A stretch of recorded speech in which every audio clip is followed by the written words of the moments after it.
We're not just doing this for money. We're doing it for a load of money. Welcome to the Money Tree Show, where we bring you high-level multifamily investors as well as industry-leading experts. We tease out the skills they've acquired, the habits, and the mindset they've developed to make them ultra-successful in the real estate space. It is our goal to give you the knowledge you need to either start your multifamily journey or expand your current portfolio. Whether you're an active investor or looking for a passive investment to supplement your income, this is the podcast for you. Welcome, Chad. Thanks for joining today. We're excited to have you on the Money Tree Show, where we talk with folks about financial freedom. How you doing today? Good, Matt. Good. Almost as good as you. Not sure what that means, but let's jump in. Why don't you share with us your background? How'd you get into real estate? Who are you? And so forth. So my name's Chad Tucker. I live in Central Florida, right outside of Orlando, and I've been a firefighter for the last 20 years down here. And it's been an amazing career, and I can't say anything bad about it. But a couple of years ago, I was coming up to a point where I was looking for something else. I was looking for more time with my family, more freedom, more choice, more of my control of my life.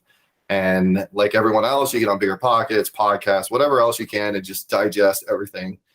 And slowly but surely, I found a rabbit hole of multifamily that I just really enjoyed and kind of invested in my career joining a community. And once I joined that community, it took me a while to get around my head, not usually around people that have multi-million-dollar assets and running multi-million-dollar businesses. But once I figured that out, man, like this last year has been amazing for me. It's been life-changing. And I can tell you my path and my future has completely changed because I invested in myself and took action. Nice. That's amazing. So can you give us a little background on what maybe even the inflection point? Like a lot of people, they say they want passive income, they want to get into real estate, and you've heard it a million times.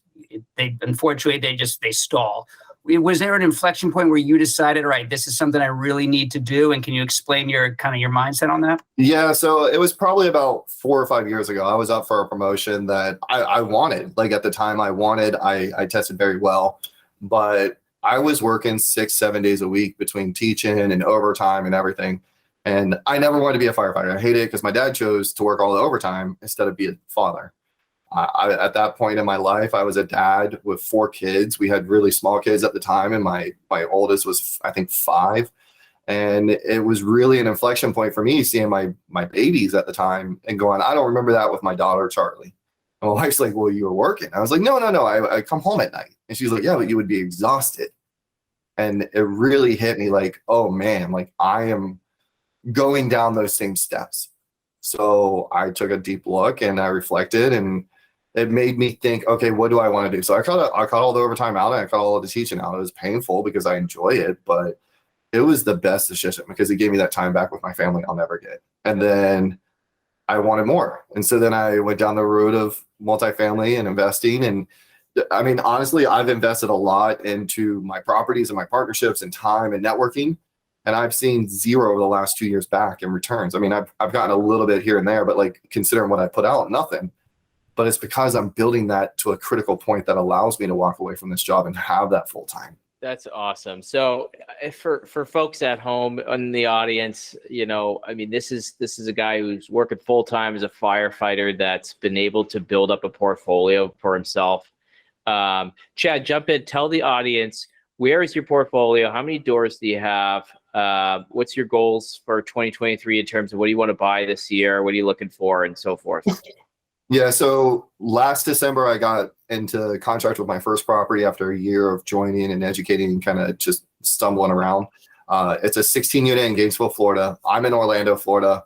My biggest asset to everyone is asset management and acquisitions. I enjoy that part of the conversation. So I focus pretty much on Central Florida, but approximately 6 months after buying that one, I got introduced with some friends of mine into another deal just outside of Knoxville, Tennessee, that we couldn't pass up the possibility of buying. It was a new build. So I came on as the team helping with the acquisition and asset management of that one as well. So currently today I'm at 40 units with probably somewhere in the neighborhood of $4.5 million, $5 million in valuation between the 40 units. We've stabilized one of them, and the other one we're in the process of finalizing the stabilization. And it's been a fun, eye-opening process for me. But what's really eye-opening for me is in 6 months of buying 2 properties, I've completely surpassed the amount in my retirement for the last 17 years. Wow. Yeah. Heck yeah. That is was- incredible. That was the moment that I was like, I love my job, but my job doesn't love me as much as having more time with my kids. Yes. That is the path to financial freedom. So you got in, you bought below market value on all of these units, you've partnered with folks and so forth, and that has allowed you making the right decisions and managing well and going through the process. That has allowed you to create massive equity gains, which eventually you can sell. And in the meantime, it gives you monthly cash flow on these properties. Can you tell us how you funded your? Oh, go ahead. No, go for it. I've got great partners and they're getting good returns too. And I'm honored the fact that they trust me to do my part and make it a hands-off-ish investment for them and let me do what I do. And it's been eye-opening for me because I have a great team behind me. Yeah. For the outside investor, someone who's like just getting started right now, they probably look at that and say, well, I don't have enough cash to go out and buy $4 or $5 million worth of assets. Can you tell us a little bit about your journey from the financial lens? Yeah. So the first one, I have about $70,000 invested for my percentage of ownership. And that money should come back to me in the next 2 to 3 years plus cash flow. And it's just been off a decent cash flow now that we're stabilized. But we bought that property at 1.5. We put $200,000 in. We increased the NOI by about 40% in less than 7 or 8 months with doing all those renovations. And all of that to say is a lot of numbers and a lot of calculations, but we appraised it not even a year later for $2.1 million.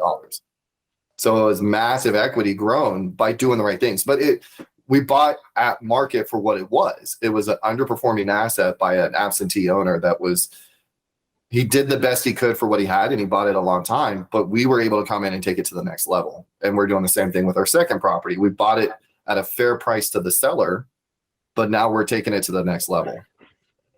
Nice. Can we dig into that? You said it was this first property was a 16 unit? Yep. So our first property is a 16 unit. It's in the north end of Gainesville. Like everyone's like, oh, student housing. I was like, no. I am B and C assets, blue collar people, just a good, clean, safe, professionally managed home. Like we're not in the affordable housing space or any of that stuff. We're not in the luxury apartments. If you want to come home and have a good, safe, professionally managed house, that's the assets that we want to own. We want to take care of the people that take care of all of us. We're able to do that because we go in, we put in great property managers, we stay on top of them and they do what they say they're going to do. And then we fix the stuff that needs to be fixed when it's supposed to be fixed. And the only thing we ask in return is that you pay us fair market for what it is. Heck yeah. And how'd you find that one? Was that direct to seller or was it through a broker? Brokers. I think what really kills, and this broker relationship was over a year. He was one of the first brokers I ever talked to. He was one of the first brokers I ever toured a property. It was a year of building relationships. And I think what people let down in this industry is how key those relationships and consistency is. Like, this is such a small market of people that actually play and actually perform in this industry that your name is gold. And if you do something that isn't gold, or you don't hold your word, or you don't do what you're going to say you're going to do, these brokers talk, and they're not going to waste their time with you. I think that can also play into the fact of what you're talking about with the tenants too. When you do what you say you're going to do in terms of making repairs and so forth, you build up some level of trust with your tenants, which is a positive thing. It's huge. It's a big piece of this. All right, so let's talk about the Tennessee deals. I know that that's a partnership, right? And both of mine are JVs. JVs. Okay, perfect. The more we've gotten into investing, one thing that Anthony and I always say is that, this is a team sport.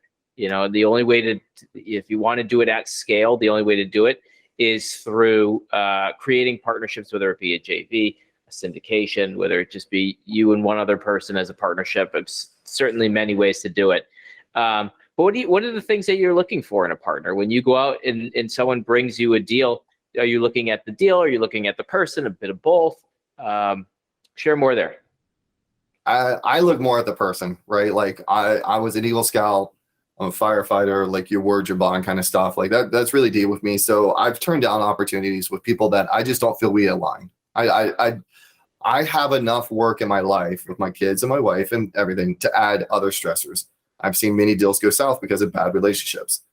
So I'd rather not even go down that road. It's a marriage when you get into these partnerships. So the first thing I do is vet the person. If I don't like the person, if we, like me, you, and Anthony can't just hang out, then I'm probably not a good fit for the team. If you guys are out clubbing every night, I'm at home with my kids. Like I'm not going to go be popping bottles when we get a deal. So I think finding people that you align with is the key thing, because I think what a lot of people forget is I'm a buy and hold long-term investor. And this is a 5-10 year marriage with these people or longer, that if we can't get along in this 5-minute window, then why am I investing this much in a relationship that I have to be with them? So then after that, like I then look at the deal, and I learned very good. I don't know if you guys having Bill on the thing, Bill Hamill. Yeah, we will. Okay, so you guys got to get him. Bill Hamill is a great friend of mine, and honestly, he's invested in both of my deals, and I can't speak highly of the guy more than anything. But he taught me early on with one of his deals was I was helping him underwrite. He needed help with it and helping him, and he got it. And it just the renovations were way higher than what he anticipated once he had it under contract. And he walked away. He paid his PSA contract fee and this, walked away. Have a good day. And I was like, dude, you're still going to make good money on this deal even without a retrade. He's like, that's fine, but it's not what I do, because it was too heavy of a renovation, like foundation work, everything. And from that moment on, it made me really dig in and go, what do I want to do? I buy B and C assets up to 150 units. We buy it in Central Florida, a 2-hour radius, and I buy blue collar working class stuff that I can reposition into B+, C+ assets. I don't buy gut renovations. I don't buy completely vacant stuff. Like I just want to take something that mom and pop or some bad property manager doesn't understand what they're doing, put it with the right people, and take it to where it should be performing through operations. And that's it. Yeah, I understand that. I mean, I bought a 8-unit that was completely abandoned, and it was the biggest nightmare. It was the biggest 8-month nightmare of my life. So I get it. Can you expand on Bill's theory? So do you think when you were underwriting that deal, and you said, Bill, it's still making money, was his view on it, you know what, it's making money, it will make money, but it's still not worth that amount of time, which is kind of that was my issue, right? Like mine's making great money now, but for those 8 months, it was, was it worth it is the question. I mean, looking back, maybe we would have wholesaled it. Maybe we would have done something different, but at that time, he was focused on this lane. He's brought in a little bit now because he can. But like when you buy a property, no matter what you do, if it's short-term, whatever, there's 3 only ways to dispose of it. You wholesale it, which you flip the contract to someone to make a spread. You fix and flip it, where you fix it up and make a spread, or you hold it long-term, whatever that is. It could be 5 months to 5 years to 100 years. I'm a buy and hold. He's a buy and hold. That's his method. You can't really screw up buy and hold. The longer you hold it, you outlive all the mistakes. Yeah. But at the end of the day, you have your ROI and you have our ROE. And at the end of the day, I have 4 kids. I have a wife. I have a full-time job. And he's like, look, dude, do the returns. He's like, I could do a whole lot less work. And he did. And it's funny because 2 months later, he found a 60-unit townhome that was newer build and beautiful and all that he's going to kill it on. And he's doing half the work and half the hay. And it's a better property. Strong return on effort. Yeah. Strong return on effort. Where are you at right now, Matt? And I'm saying this because I had to change my mindset when you told me about what you're doing, and I had to take a step out of my comfort zone. But where are you at right now? In terms of return on effort, yeah. So, I mean, for me, we repositioned in terms of what? Where are you located right now? So, yeah, good point. So I'm in Barbados, for those of you who don't know. Took my family on a 6-week trip down here to pretty much escape winter. Boston winters are brutal, and we had a really phenomenal year. I mean, when it comes to financial freedom and chasing after financial freedom, there's really 3 pieces to freedom. There's financial, which is one piece of it. Then there's geographic freedom, being able to work anywhere. And then there's time freedom, using your time as you please. So yeah, I mean, that's a big piece of this journey, is how do we get all 3? And Chad, I love the fact that like you're going from, and we all did this, or to some extent. So W-2 employee, that's where you're at now. you've made the right steps, you've climbed that staircase to allow you to start replacing your income with another stream, right? So you're just adding to it. And at some point, you'll add another and another and another. And then you'll say, you know what, I got enough coming in that I don't need to have a W-2 job anymore. I can do something else.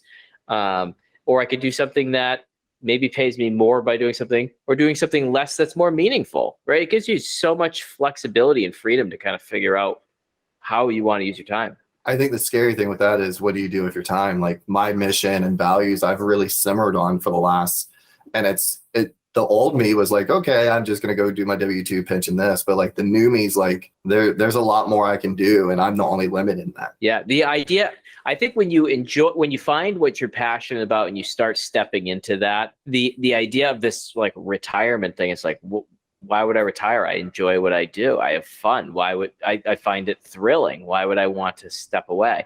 Now, there's certainly aspects of real estate and in my journey that I don't like, and I definitely need to get off my plate at some point. But for the vast majority of it, it's a joy. It's not work. It's a joy. Yeah, well, listen, you have a very busy schedule, but it's your schedule, right? I mean, that's what really counts.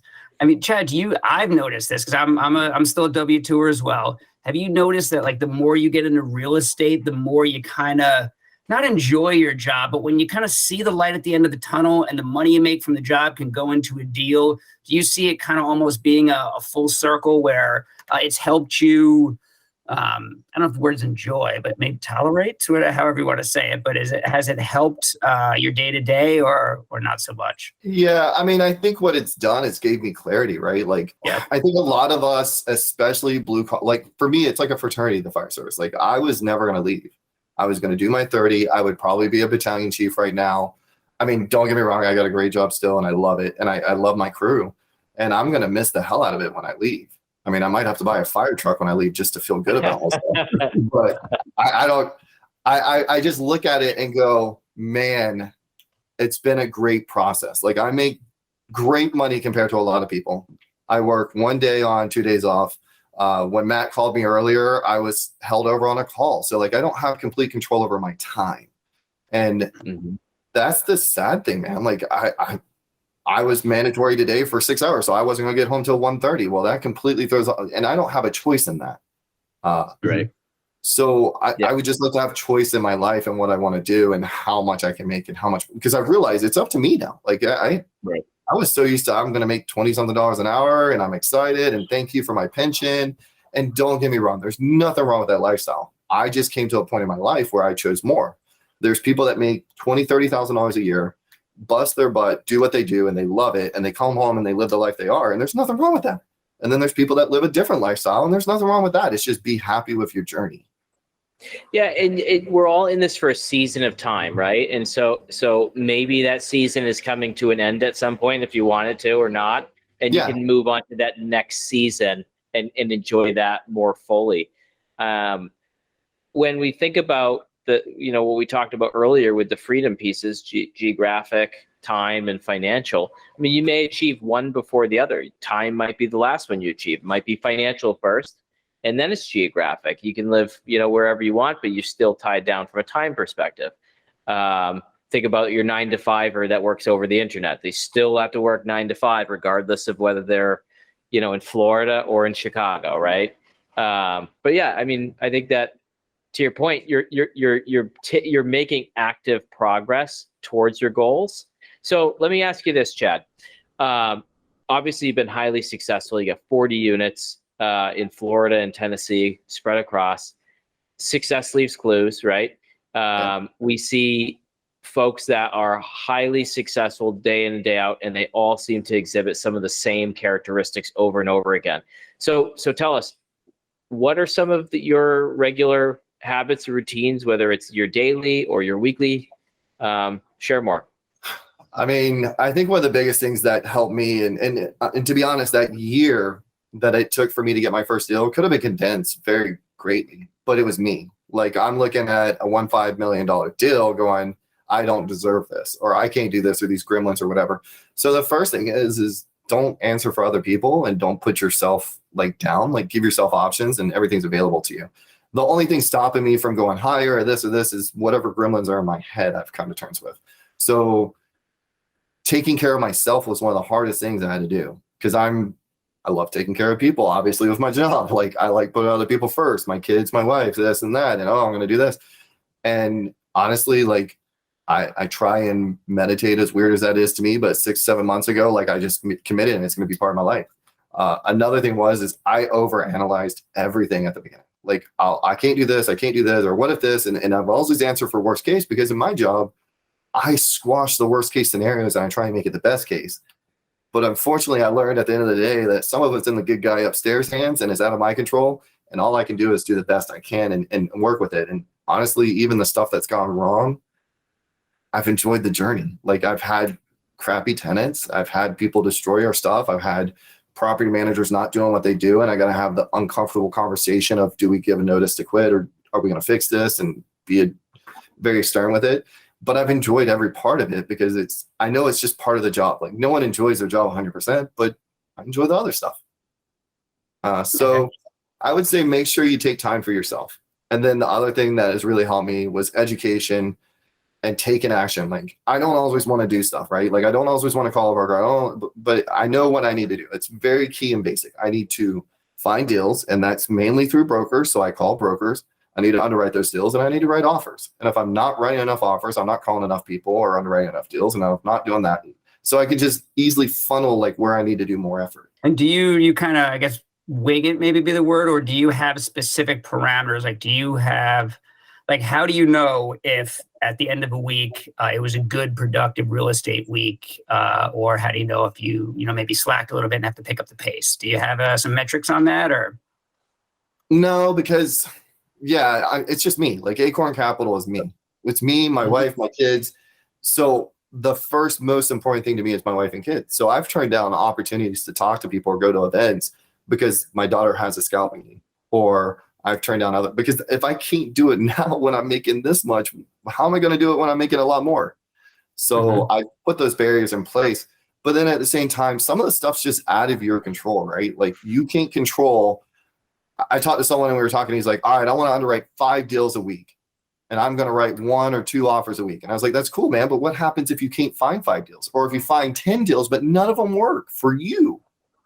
Are you going to write an offer on a deal that doesn't work for you? He goes, well, yeah. And I was like, you're going to end up buying something you don't want to buy. You just got to enjoy the journey, try and keep the funnel going enough. And what I try and do is when I don't have enough in the funnel and I can't get it filled up, is I take time to work on what needs to be worked on. I build out my CRM a little. I spend a couple hours on a website. I reflect on what I need to do for me to get to that next level. I go into goals. And honestly, networking is the biggest thing too. Like if I have downtime and I can't get anything else, I'll call someone, and I guarantee someone are like, oh, Tucker again. But it's cool because honestly, it's been great for me and it's good for them because some of them have come in my deals and some of them have needed help with something, and I just help, and we give and take in this industry. Yeah, there's a huge piece of giving and taking and helping. I mean, I find that there's a lot of, are you familiar with the book, The Go-Giver? I just read it I read it in 2 days. I try and read it once a year and I just finished it. Nice. Okay. I've read it twice now as well. That book it's basically a parable. And it's, the real estate industry tends to be full of go-givers. It's people that want to give back, that want to share, that want to help. We often think of each other as competitors, or I guess on the outside you would think of us as competitors, but once you're in it, it's a team sport, like we said earlier. There's not a lot of competition. Sure, sometimes we go after the same deals, but by and large, we don't. Whether you're in the fix and flip industry, whether you're in the multifamily industry, it's totally true. People are out in this industry to help each other out. Absolutely. I think instead of like going, hey, I lost that deal because this jerk or whatever, like I lost that deal because of me. I didn't put myself. The Tennessee deal is a prime example. It was us and another buyer. We had 45 days to close it because the guy had a 1031. We gave him what he asked for. We gave him everything. And we gave him a decent down payment. And he came back to us and the other person last minute. and said, hey, highest and best. I was like, no. You said highest and best last time. So I let my ego get in the way, and me and my partner talked, and we were like, no, screw him. We're giving him a fair price for this. I was like, you know what? Forget it. We need to come up some just to make him feel happy. And if it gets us done, we're making a ton on the backside. Who cares? Right. We came up $50,000. And because of a letter of reference from a broker that we closed with, that the broker knew, and because we came up $50,000 that the other person wasn't willing to come up zero, we just took over easily worth $30,000, $40,000 more a door than what we bought it for. And what do you think with that extra 50K?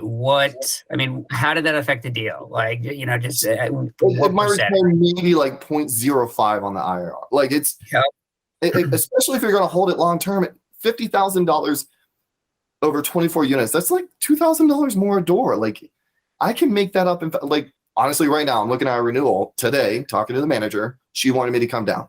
She wanted me to come down $100 less than what we offered everyone else last time because, market softened and she's been there and she was really lower than everyone else. It's a $4,000 valuation difference. Well, a couple $100,000 decreases or increases, and now I'm right back and I got my money plus. Plus I have cash flow. Plus I have cost seg. Plus I have more relationships in a different market. You can't even calculate that stuff. No, you checked your ego, and the other person didn't, and you won. This adds to your experience too, which when you go out for your third or fourth or fifth deal, like all of this stuff starts to increase your credibility. People want to partner with you because you're experienced. You understand how to operate these things well. You understand how to buy them right, and so that's you 30, 40, 50 grand is nothing in the scheme of things. It's a stepping stone. Especially with the brokers. I think people forget that. Like the brokers, their job is a mediator between me trying to get the best I can and the seller trying to get the best they can. And if I can be level-headed and try and make their job a little easier and make them look good, if I pay $50,000 more, $2,000 more a door for one deal, but she brings me one more deal. I mean, I make 150 on that deal. Okay, I'll pay you. You know what I mean? And that's just my cut, not my partner's. Right. I mean, the 13 unit that me and Matt closed on not too long ago, it was a wholesale deal, but the owner, he had a broker that he wanted to deal with. They didn't want to deal with us. That broker turned out to be the saving grace. I mean, it was a great mediator to a seller who was a little ornery. So you're right. A lot of times people, whether it's mistrust or they just have issues with brokers, but they can be your best friends when push comes to shove, right? They're just doing their job, just like the rest of us at our W2. Yep. Good point. Awesome, man. Well, dude, thank you so much for coming on. We appreciate it. Any advice or anything you would give to that W2 investor who, who is where you were, it was 3-4 years ago, who's just thinking about getting started? Anything you would say that might help them begin their journey? I think the biggest thing is just figure out where you're going to enjoy your journey, right? Like, don't just do something because someone said, because anything in real estate will make money. You do storage units, you can do short term, you can do wholesale, you can do anything's going to make money. You can't, if you really do it, real estate is never going to not make money. So figure out where your passion is, network with the right people and get around them. And if you get around people who aren't go-givers and stuff like that, don't be around them. Get around people that are. And then once you get to that phase, take action. Because that was one of the things that stuck with me is like, I legit had people pulling me aside and said, you know more than me, and I've been in the business 30 years. Because I'm analysis paralysis. And the minute I started taking serious action and changing things, like it changed for me. And I still fight that today, by the way. Like it hasn't changed. 40 units and the valuation that I have, I hate to belittle it, but like I feel like I'm not doing enough. But then I look back and I'm like, man, I remember a year ago, I would be happy to have a 2 unit. Mm-hmm. So you said something a moment ago that kind of sparked a thought. One of our recent podcasts that we had on, it was talking about knowing your role in your swim lane, and you talked about the idea of like, there's certain roles that you want, or that you're good at, and know which one you want and go chase after that. So for you, it's asset management. It's helping out with the acquisitions and so forth. It's not other elements of it, right? And so you could steer your path accordingly, and it'll help you chase after and get that level of satisfaction that you want out of life, because you're doing exactly what you want.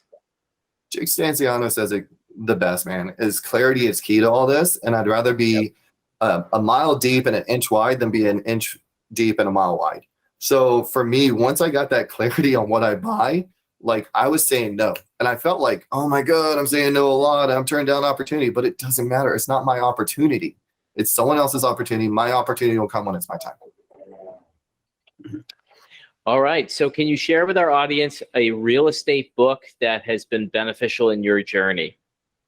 Well, I can't say The Go-Giver now. No, that one's already said.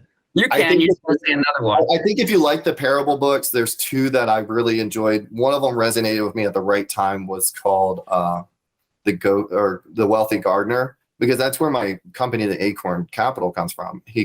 There's a parable in there where this gardener talks about how an acorn sitting on his desk is an acorn. It will be an acorn for the rest of his life. So for me, if I stayed around firefighters the rest of my life, I wouldn't be able to evolve to where I'm at.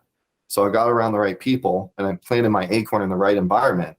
And now we have a little sprout, and hopefully we'll get a big oak, and then we'll be able to put down more acorns and help other people grow, and we'll go from there. So and then you can become a broadleaf. And then, maybe broadleaf. My company's name is Broadleaf. Unfortunately, mine's Bright Side, so I have nothing to do with it. Well, I have to change the name. healthy. It's true. You know, I'm shining down on you too. You know, That's right. Yeah. You said 2 books. That was one. So what was the second one? I think the one Go-Giver? that started for me was The Slight Edge. And it just talks about really digging into yourself. And it's kind of like The One Thing or something like that, or Atomic Habits. It's kind of along the same line as that. But I was on a cruise with my wife when I was struggling to figure out why I didn't want this promotion, why I wasn't. And he talks about writing your eulogy, right? Like, and it really resonated with me. Like, I'm not, that eulogy will not happen with the path I'm going down. Man, Slight Edge. I never heard of that one. I'm gonna look it up. That sounds good. Yeah, it's good reading. Nice. Awesome, man. Well, thank you so much for coming on today, Chad. What would be, if you can, if you so choose, what would be the best way for listeners to reach out to you? You can reach out to me at chad.tucker@acorncapitalsolutions.com. You can find me on Facebook at just Chad Tucker if you need anything. I'm on LinkedIn as well at Chad Tucker. And if you want to call me, I think all you guys know that I can talk. So 850-206-4603 is my cell. And it's funny because I remember someone's like, what do you do with all the people that call you? I was like, no one calls you, man. I was like, because we're all afraid to take the risk. But I've called 2 or 3 people off podcasts, and it's probably been some of the best relationships I've ever built in my career. Awesome. Good deal. All right, man. Thanks again for coming on. We appreciate it. All right. Thanks, guys. You're welcome. Thank you for listening to The Money Tree Show.